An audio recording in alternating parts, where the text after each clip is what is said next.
Numero uno.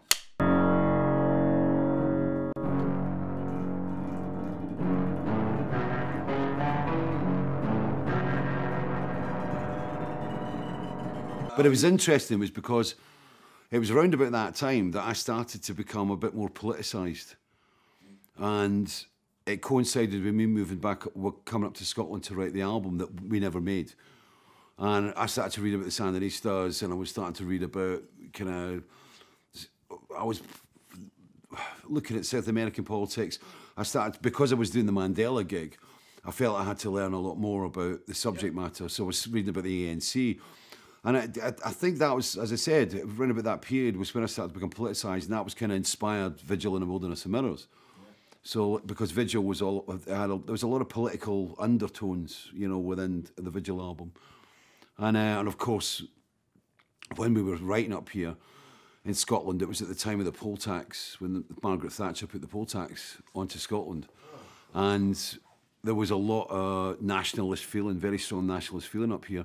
And I became kind of caught up in it.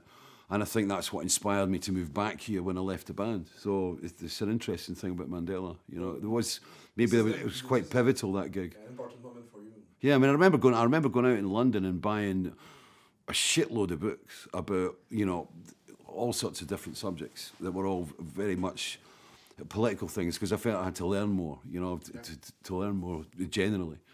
And that's kind of what put me down a route that basically was part of the split between me and Marillion. Because I think, you know, especially when I was putting things like... Because I was coming out, I was saying things in the press and things, I think, you know... And you're more political now. So. Yeah, well, I wouldn't say I'm a political. I'm not a political animal by any means, but I mean, I take a lot more interest in the world around me. Yeah. I wanted to get an artist that would stay with us, that could develop with us. In the same way as Riggsy did with Iron Maiden, and the same way as Roger Dean did with Yes. You know, we wanted to tie everything together so that we had a definitive logo like Yes had, you know, and we had a character, and, you know, in the same way as, you know, Iron Maiden had Eddie, you know, but being the script for Jesters, see, the Jester became the automatic hone-in symbol, right? And it was planned because we wanted to create a sense of continuity. We wanted people to walk into stores and see the Jester and immediately identify it with being a Marillion album, you know? And Mark was perfect. See the Jester and you see, it's Marillion. Yeah, and Mark was perfect for it. I mean, it was like he was into airbrushing, and we really liked his stuff. And I mean, the declaration on the Market Square Heroes sleeve, it was perfect. You know, just having that, you know, the evil face behind the colourful mask. You know, I love that kind of symbolism. And Mark and I developed a great relationship. And, you know, I'd more often than not, I mean, like Fugazi, it was like, you know, I see the guy lying on the bed and da-da-da, and then we'd come up with all the little games on the sleeve, you know, like the bits and pieces. And it's incredible how we communicate. I mean, right through to, you know, Feast of Consequences. I mean, you know, I think, you know, the Feast of Consequences sleeve was really interested in the way it developed, and that we were discussing the artwork 3 years ago. Yeah. Way before. And originally the title of the album then was going to be Perfume River. And that was, I was looking at doing a book and all sorts of stuff around that theme. But like, the original idea, I remember discussing with Mark at a party down in Gloucester that we were at. And that was on, God, that must have been about 210 or something, you know. And the idea was the boat on the river. So it was like a river full of flowers, decaying flowers. That was like, and the water was obviously polluted, so like a diesel slick or an oil slick or whatever, and the guy's fishing in it, and the riverbank behind was going to be in flames, all the trees on fire, and we were going to put a load of other elements in, and that was the drive until the Highwood happened, and then there was the Somme came up, and when the Somme Battlefield came up, and the Highwood became 5 songs and became a very powerful piece within the album, well, virtually half the album. Mark went to the Somme Battlefield so that he could see there and see it and be there and take in, you know, the surroundings. And that was where he saw the tree. And that was when he came back to me and said, look, you know, I know we want to do all this, but like, what about using the tree? And having the tree on fire was like perfect. It was just a great symbol to have. So it was his idea that he picked out. And then it was his suggestion we went for the 100-page booklet. And he did, what, 89 illustrations between him and his wife, Julie. So, but again, you know, Feast of the Consequences is released as a 100-page hardback book in the slipcase with a DVD and the CD, in the same way as Script for Justice C was released in a gatefold, because it's appealing to the same kind of fan that likes something in their hands and likes to go through it all. And I think with my lyrics as well, I mean, you know, we had to have the lyrics on the sleeve. I mean, because it was an integral part of the songs. I love the content, but I hate what you have to deal with when you're famous, because you've got to deal with so many assholes. Yes. And there's so many people want to know you. Some people just want to know you because of, you know, what you are. They're not really interested in a real person. Okay, Elspeth? But I mean, you know, I enjoy Facebook and I enjoy the contact with fans. I don't like. It's interesting. Yeah.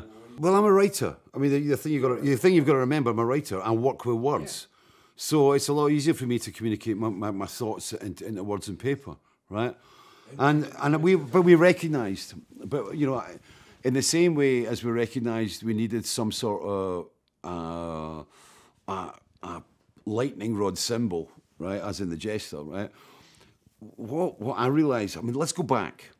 When I joined the band, right? When I joined the band, it was the only member only surviving member from that era now in the band is Steve Rothery. Yeah. Steph Jeffrey was the partner of Mick Pointer, the original drummer, right? Yeah. And it was Steph that answered my letter when I joined the band, because we found Des Minute and I were living together in the borders of Scotland. And we tried to start a band in Cambridge and couldn't get it happening. We tried to, you know, and we retreated to Scotland because my idea was if we get a rented place, we can bring a band together, write an album in a house, you know, that kind of notion of let's build it, let's bring the band in. We couldn't get in contact with anybody, and we decided, okay, we're going to join a band.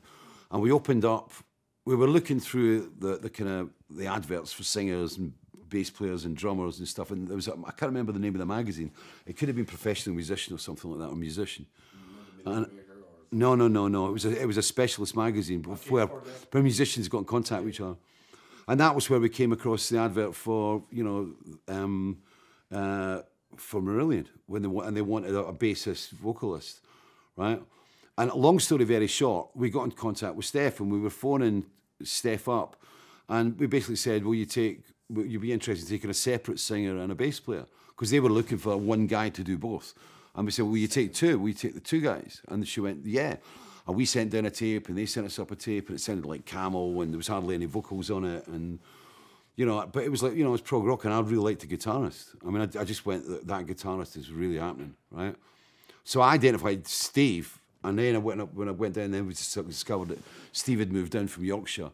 So with Steve and Des and I, we'd all moved into the town.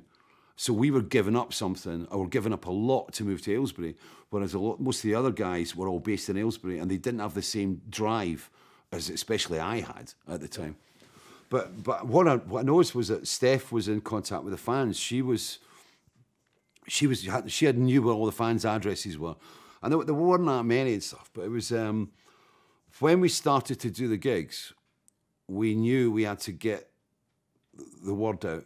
So we started producing this sheet, this photocopied sheet. And it always had the gigs we were going to play. So that, because we were playing in such a small area, you know, we were playing really within a county in the early days, right? So people were coming to the gigs. So when you played High Wycombe, and you'd leave a thing at High Wycombe, they'd come to see you at Bicester, at Berkhamsted, they'd come to see you in Luton. Yeah. So you were, by putting the flyers out, you were continually building. There was an audience that were travelling with us. And that built up until the marquee, when we did our first marquee supporting Spider. And that was how we got the busloads, I think it was 2 busloads of fans that we brought down from Aylesbury to the marquee in London. So that when we went on stage in the marquee in London, we had about 48 fans or whatever in the audience that were like, yeah. Oh, excuse me. Fish to. So Steph Jeffrey was she was really running the fan club back then, and And as I said, it was important to build it. And when by the time we got to the marquee, and we had those 2 buses of fans down there, it was, you know, it was making an impression. It made an impression on the club. Because, I mean, the marquee club went, wait a minute, you know, they've got fans. And it was suddenly, we were making a bit of noise. And at the same time, I realised we had to build out, we had to get into the press somehow. And it was all very well with the local papers, we could get bits and pieces in there, which was great, you know, but, you know, if we were going to do it right, we had to build. If we were going to really start to build on what we were doing live and to break out, because by that time we were getting into a circle. Yeah. You know, we had to start moving into, get to Birmingham, we had to get to Wales, you know. So, you know, at that time I was booking the band. I mean, I was booking the band. You're the manager. I was basically the manager, yeah. and I was organising a lot of the stuff, and I knew that we needed to get a press officer. Everybody in the band was kind of like, oh wow, because he used to do publicity for Yes, right? So this was a big guy, and he had an office in Oxford Street, and it was Keith that started to get us into the gig guides, and he got us our first ever review from Phil Bell at the Marquee. So that would have been, that was definitely 82 then. So it was, and Keith became a very, very important figure in the build of Marillion back in those days. And he started to spread the news, you know, through the magazine. It was in the Sounds, and the NME, and the Melody Maker. And that was the beauty of it back then, because they were weekly papers. So they were weekly broadsheet music papers. So the gig scene was being reported. You know, I mean, you know, the reviews were running through. You know, it wasn't like the monthlies, like the big magazines now, where, you know, everything they're doing is like 2 months late. You know, the reviews are, you know, 2 months after the band's gone by or whatever, and it's difficult to excite a live music scene with a monthly publication. Yeah. You know, but with the weeklies, you know, Keith was working them all, and we got to know the journalists, and we nominated the Marquee as being our London gig, and I recognised that we had to have one place that we were going to build as our gig, you know. Yep. And the Marquee was the one to go to. It was where the watering hole, it was the watering hole for all the journalists. It was also the watering hole for all the A&R guys, all the record company guys. Everybody went to the Marquee bar, and that was where I knew we had to make our mark. And we started to build, and I think in 82 we played 13 shows there. And we were selling them out, I mean, well above the crowd limits. I mean, we were putting 600 people in a 400 capacity gig. I mean, it was a band, and the reactions were incredible. And that was how Tony Stratton-Smith, the Charisma owner, saw us. And because he was the guy at the end of the bar, and we were waking people up. I mean, people were going, who are this band? You know, this isn't, you know, a heavy metal band. This isn't a 4x4, you know, 4x4 machine. This is a progressive rock band. And it was through Phil Bell and through Keith's work, and eventually through the Tommy Vance connection, and eventually finding, you know, getting in touch with that lot, that we got the first ever radio broadcast on Radio 1 on the British Rock Show with Tommy Vance, with Tony Wilson producing. And that propelled us into 1982, into when we went to Scotland and became professional, and that was when we cut the traces with Aylesbury and went for it. But throughout all that time, it was backed up by the web, by the fanzine, you know, and it started to develop, and it was important for us to, you know, to build, you know, to keep close ties with the fans, and especially with the Marquee. You know, it was the same people come to see us all the time, so there was a kind of family developed. There was a strong sense of family within the fans, and there was, you know, there was a lot of, you know, it was more than just about, the fans were always an integral part of what happened to Marillion, and it was them that helped provide that energy to enable us to go and sign that record contract. Because, I mean, we got the deal because we had a fan base, you know? Yep. And that's really important. It wasn't really the music. It was, you know, it was because, wait a minute, this band are going out there and they're doing these marquee gigs. I mean, nobody knew what to do with us. Nobody ever knew what to do with us at EMI. You know, when we did Misplaced Childhood, it was like, you know, why are you doing a concept album? You know? And it was so nobody understood what we were doing, but it was the fans that we nurtured and we gathered them together like a flock, you know, and we took them to places. And I think when we played the Hammersmith Odeon in '83, there was a great sense of joy, and at the same time there was a great sense of disappointment, because the Hammersmith Odeon on that script tour signalled the end of one era and the movement and the transition into another. The websites and dealing directly with the fans is wonderful, but you've always got to be aware that you have to always give them respect. Never use them as a cash cow, right? I mean, people have said, well, why didn't you put an album out in 2011? Why have we had to wait 6 years? Because I wasn't ready, right? And I could have written something, but it wouldn't have been any good, right? And I don't want to put out anything that's going to be any good, because, you know, at the moment we've done about 10,000 albums in 2 months, and that's only direct selling, only through my website, only through mail order, right? Which is phenomenal, right?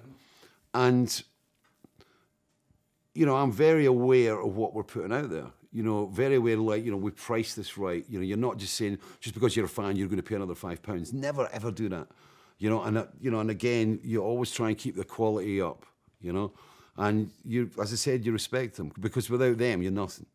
Because if they're not buying albums and they're not buying concert tickets or not buying merchandise, you don't have a living, right? So, you know, it's like having, you know, 20, 30,000 employers, right? And you know, and that's who you're working for. But at the same time, you've got to stay true to yourself. You know, you've got to retain and maintaining integrity is very, very important. Because if you lose their respect, you know, you've lost them, right? If you love the fans, that's your job. So, you know, you kind of, you've got to be true to yourself, and, you know, and stay true as an artist. But at the same time, you've got to respect the fact that you've got a fan base, yeah. Well, I mean, I'm quite comfortable walking along it. You know, I mean, I think, you know, I think it works well. I mean, I think I've got there's little things you can do that mean a lot to people. You know, and as I said, you know, you respect the fact that they're out there. But that was an attitude that we always had all the way from the beginning, from the start of Marillion, and which I thought we lost in '87 especially. You know, it's wild. I mean, I'm a story collector. You know, I collect stories. I mean, that whole Mogadishu thing I could write a book about it. You know, and it's like, I mean, we were down there a week after we left Mogadishu. There was a suicide bomber hit the area that we had been invited to go down to on the Sunday morning. Right? There was a plane. No, the first one was a plane crashed at the end of the run. No, the first one was a suicide bomber. Then a plane crashed 400 metres away from where we'd been staying. And then about 2 weeks after that, in Nairobi, the shopping mall that was hit by the Al-Shabaab, by the gunmen, that's where we'd been on the Nairobi before we went up. All right? And the airport burnt down. But it wasn't us. That is very much. Yeah, but, you know, like I said, I mean, maybe it's time we go into proper writing. When I was a kid, I mean, when I was a young boy listening to Floyd and Zeppelin and going along to, you know, Elton John concerts and Genesis gigs and stuff, it was like, you know, I had a dream of becoming a singer, you know, and I didn't start singing until I was 21. So, I mean, I was a fan for a long time. And I think maybe that's part of the mentality that I do have, you know, and that I can remember being a fan. I can remember standing in the rain outside Glasgow Apollo, waiting on Yes to come out so I could get their autographs, and then walking right by us to get straight in their limo, you know. And it was, yeah, I always remember that. There's always a part of me always remembers what it was like being a fan, you know. And I think that's part of why, you know, I kind of know how to do things, because I can still remember. I know where I come from, right?